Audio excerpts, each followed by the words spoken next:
Assalamualaikum warahmatullahi wabarakatuh. Jumpa lagi dengan channel 59 yang membahas tentang hutan dan kehutanan. Pada video kali ini kita akan membahas tentang modal awal silvikultur. Sebagai modal awal, pengelolaan hutan alami produksi menghadapi berbagai keadaan hutan alami yang berupa hutan primer, hutan sekunder, dan tegakan tinggal. Lalu bagaimana karakteristiknya? Yang pertama adalah karakteristik hutan primer. Di antaranya, karena perbedaan tapak, timbul struktur dan tipe hutan yang sangat beraneka ragam, sehingga tidak ada resep yang dapat berlaku umum. Jenis pohon sangat banyak, berkisar antara 40-80 jenis per hektar, sehingga jumlah batang per jenis sangat sedikit, sehingga menyulitkan dalam pemanfaatan atau pemasarannya. Jenis-jenis pohon bercampur secara individual. Pada satu tapak pun terdapat variasi struktur dan komposisi akibat adanya mosaik-mosaik umur tegakan hutan alami. Frekuensi jenis pada umumnya rendah, namun ada juga jenis yang penyebaran vertikal dan horizontalnya tinggi. Struktur diameter berbentuk huruf J terbalik. Beberapa jenis niagawi berstruktur tidak teratur. Pada ukuran pohon besarnya cukup, namun permudaannya kurang, khususnya jenis-jenis pionir berumur panjang, nomaden, dan oportunis. Terdapat sedikit batang yang mulus, pohon-pohon besar sering bolong, dan hanya sedikit berkisar antara 0-20% jenis pohon niagawi. Yang lainnya, kalaupun laku, akan merugi. Volume terjual sekitar 0-20 meter kubik per hektar, kecuali hutan Dipterocarpa di Asia Tenggara yang mengandung banyak kayu seragam dari jenis yang berbeda. Secara alami riapnya kecil, bahkan dalam skala luas, besarnya 0. Pada banyak hutan tropis alami, walaupun terdapat permudaan, namun jumlahnya sering sedikit saja. Yang kedua adalah karakteristik hutan sekunder.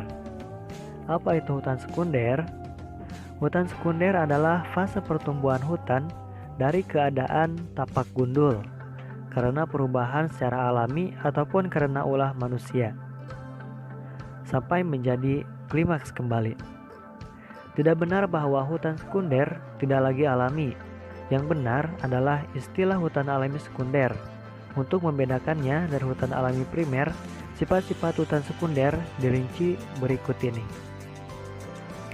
Di antaranya komposisi dan struktur tidak saja tergantung tapak, namun juga tergantung kepada umur.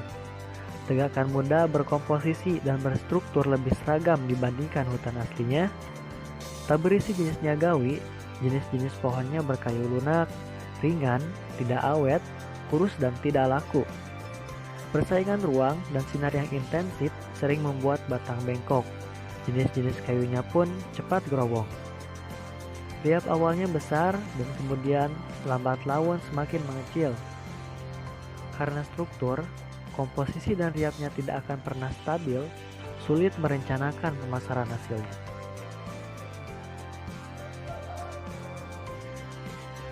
Yang ketiga adalah karakteristik tegakan tinggal. Apa yang dimaksud dengan tegakan tinggal?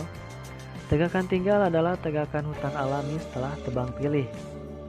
Tergantung kekerasan panen, ada yang tumbuh kembali menjadi klimaks, ada pula yang menjadi hutan sekunder. Tegakan tinggal ini yang menjadi tipe terpenting dewasa ini di Indonesia dan menjadi pusat perhatian silvikultur. Tegakan tinggal merupakan mosaik-mosaik hutan muda di bekas rumpang tebang pilih di tengah hutan klimaks. Tanpa campur tangan manusia, pohon-pohon muda membesar di dalam rumpang. Dengan demikian, tegakan tinggal adalah tegakan hutan yang tumbuh, berbeda dengan hutan klimaks yang pertumbuhan totalnya tidak ada karena diimbangi pohon mati.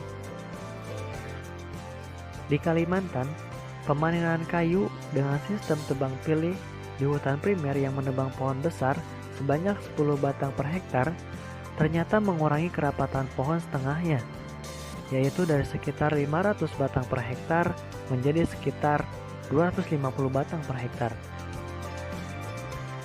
Nah, itu dia penjelasan mengenai modal awal silvikultur. Semoga bisa menambah pengetahuan kita semua. Semoga bermanfaat dan salam lestari.